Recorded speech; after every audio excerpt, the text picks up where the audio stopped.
Et nous, on nous demande d'être des Français sereins et de croire que nos noms, nos corps, nos cheveux, nos religions, notre bouffe, tout ça ne renvoie pas à des imaginaires qu'il reste à décoloniser, y compris dans nos propres imaginaires d'héritiers de l'immigration post-coloniale. Je m'appelle Naïm Mayahi, j'ai 43 ans, je suis historienne et je travaille sur la chanson maghrébine de l'exil et plus largement de l'histoire culturelle de l'immigration.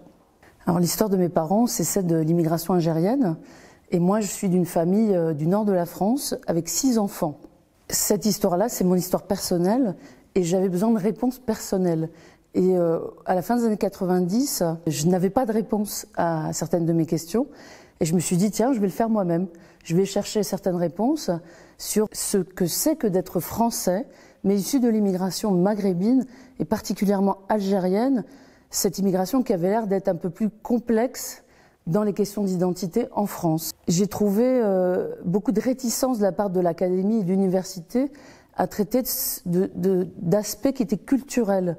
On voulait bien parler de l'immigration comme un phénomène économique, on voulait bien en parler même comme un problème sociologique, la délinquance, la drogue, les quartiers, l'intégration qui ne se fait pas, le rapport à l'identité, mais on ne voulait pas en parler comme d'une identité en mouvement, d'une identité en train de se faire, comme moi je le vivais intimement.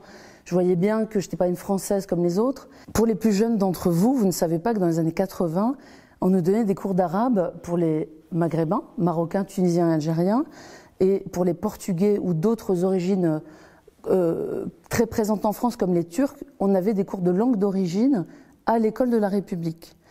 Aujourd'hui, on débat beaucoup, par exemple, de la langue arabe à l'école, mais nous, on ne nous a pas demandé notre avis.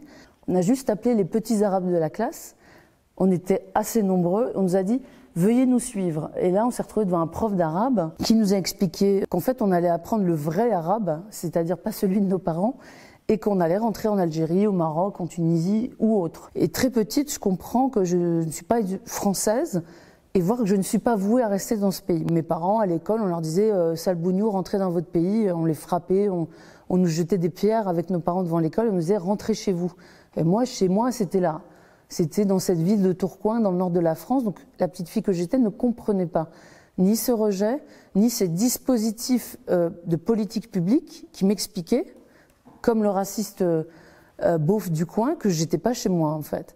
J'ai grandi avec cette blessure-là, cette épée de Damoclès, et à contrario, dans les années 90, notamment quand on a gagné la Coupe du Monde, on nous expliquait qu'on faisait la France, que la France était black blamber, qu'on était tous légitimement français. Et la preuve, on défilait sur les Champs-Élysées avec des drapeaux, et que du coup, il fallait que je sois heureuse et fière d'être française. Et moi, c'était un peu le bordel dans ma tête. À l'université, je fais quelques années d'études en histoire et on me raconte une histoire qui n'est pas forcément la mienne. Et je me pose des questions. Mon professeur me dit, il n'est pas question, vous travaillez sur la place des Maghrébins en France, ce n'est pas scientifique. Une Maghrébine qui travaille sur les Maghrébins, ce n'est pas sérieux. Donc on m'explique que je ne ferai pas carrière sur ce sujet. En désespoir de cause, je me tourne vers un grand historien qui s'appelle Benjamin Stora, qui lui-même avait cheminé avec des associations immigrées pour les droits humains, et qui comprend mon projet, qui comprend et qui m'ouvre la porte d'un doctorat. Et c'est là que je peux enfin répondre à cette névrose personnelle de dire je ne dois pas tout uniquement qu'à l'école de la République et à Victor Hugo, et que la culture de mes parents, la langue de mes parents, les croyances de mes parents me composent également et m'offrent un patrimoine également. C'est la première fois que mes parents sont en posture d'expertise. Mes travaux portent sur les artistes algériens en France, dans les langues vernaculaires, dans toutes les disciplines artistiques. Et là, mes parents deviennent des experts, plus que mes professeurs. C'est la première fois, j'aime à le répéter, que mes parents m'aident à faire mes devoirs. C'était en doctorat. Ma mère ne pouvait pas m'aider avec mes dictées de CP, mais elle a pu m'aider avec mon doctorat d'histoire sur les artistes algériens. Donc pour moi, la boucle était bouclée. Ce retour vers mes parents, cette fierté que nous n'avions pas, j'assume, on n'était pas fiers, on avait honte, On avait honte de leur accent, on avait honte de leur façon de s'habiller, on avait honte de leur stigmate de pauvres. On avait honte et on avait tort d'avoir honte parce qu'on nous a dit qu'on devait avoir honte.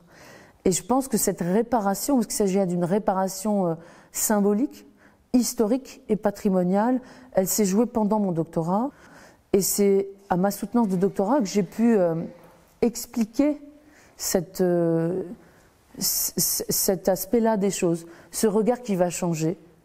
Et à partir de ce moment-là dans ma vie, on est en 2008, même un peu avant, j'ai décidé de consacrer ma vie professionnelle à créer les outils de savoir, de transmission pour offrir à mes congénères, déjà ces enfants d'immigrés de n'importe quelle origine, cette fierté des parents, cette fierté de la culture d'origine et réhabiliter à juste titre les croyances, les langues, les cultures populaires, parce qu'il ne s'agit pas juste des origines. Cette bataille franco-française de culture cultivée, culture populaire, elle fracasse l'histoire de l'immigration.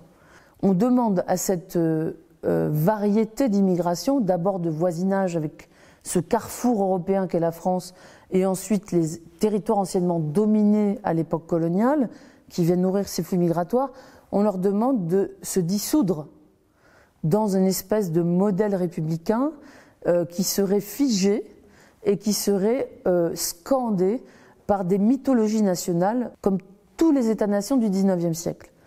Sauf que quand on parle d'une certaine frange de cette immigration, on va dire non européenne, bien sûr que toutes les immigrations ont subi le racisme, le rejet. On ne reviendra pas sur le massacre des Italiens à Marseille ou à Aigues-Mortes. C'est ce rejet viscéral des populations d'Europe de l'Est, à leur époque les Polonais dans le nord de la France, ou les Belges. Les exemples sont légion. Mais quand on parle d'une double entrée qui est celle de l'immigration et du fait colonial, on doit rajouter à celle-ci la dimension du fait religieux. Et nos parents, c'est la triple peine. Parce que mon père n'est pas un illettré. Il écrit et lit couramment l'arabe, mais cette langue n'est pas reconnue. Donc, on me dit que c'est un analphabète. Il aurait pu ne pas la lire et pas l'écrire. Ma mère ne lit pas l'arabe, ne l'écrit pas. Elle n'a pas fait l'école coranique. Elle lit vaguement le français. Donc, j'avais comme ça une espèce d'éventail de compétences. Mes parents ne sont pas incultes, ils ne sont pas instruits. Et ça, c'est un produit de la colonisation. Et si on ne le rappelle pas, et si on ne le dit pas, on fabrique des générations d'enfants d'immigrés fracturés, perdus, en rupture de banc avec la génération d'avant. Et je ne pense pas que ça rende service à la France. Nous sommes des héritiers, et cet héritage, nous devons le faire fructifier. On ne peut pas dire nous allons vivre ensemble si on ne fait pas ensemble. Et pour faire ensemble, il faut partager, faire connaître. Et le patrimoine, pour moi, il est politique. Je pense que cette séquence que nous vivons, on est à peine 60 ans, 70 ans après les grands mouvements de décolonisation. Et nous, on nous demande d'être des Français sereins et de croire que nos noms, nos corps, nos cheveux, nos religions, notre bouffe, tout ça ne renvoie pas à des imaginaires qu'il reste à décoloniser, y compris dans nos propres imaginaires d'héritiers de l'immigration postcoloniale. Parce que dans notre corps cohabite le dominant et le dominé. C'est l'écrivain Khattab Yassine qui disait que le mot beurre était détestable parce qu'il mettait en concurrence la France et l'Algérie. L'immigration, ce ne sont pas que des bras et des marteaux piqueurs, parce qu'une fois qu'il y a du chômage, eh ben on vous dit rentrez chez vous. Moi, c'est ça que j'ai vécu dans l'enfance. Mon père, un jour en 83, on lui a dit tu peux rentrer chez toi, il n'y a plus de travail pour toi. Il était là depuis 63. Et on lui dit tu peux rentrer chez toi. Le gars, il a 5 enfants, ça fait 20 ans qu'il est là, rien ne l'attend en Algérie. Il se fait un film, il se dit on va rentrer, on vit dans les cartons pendant 3 ans. Mais on ne rentre pas, personne ne nous attend. Nos places n'existent pas dans les pays d'origine. Ce n'est pas des pays où on peut rentrer. Donc non, l'immigration n'apporte pas des autoroutes et des bâtiments et je ne sais quoi, ou des dividendes pour les actionnaires. L'immigration, c'est des êtres humains qui viennent avec leur langue, leurs croyances, leur culture, et on ne peut pas les déraciner comme ça, d'une année sur une autre. Tu peux rentrer chez toi. C'est pas un conteneur de machines-outils. Je ne sais pas ce que je rapporte à la France, mais tout ce que je sais, c'est que je suis chez moi, à partir du moment où mon père, moi ou d'autres, on participe de cet espace commun, de son histoire militaire, économique, culturelle, urbaine, intellectuelle, ouvrière. Comment on peut raconter l'histoire ouvrière française si on ne parle pas de l'immigration?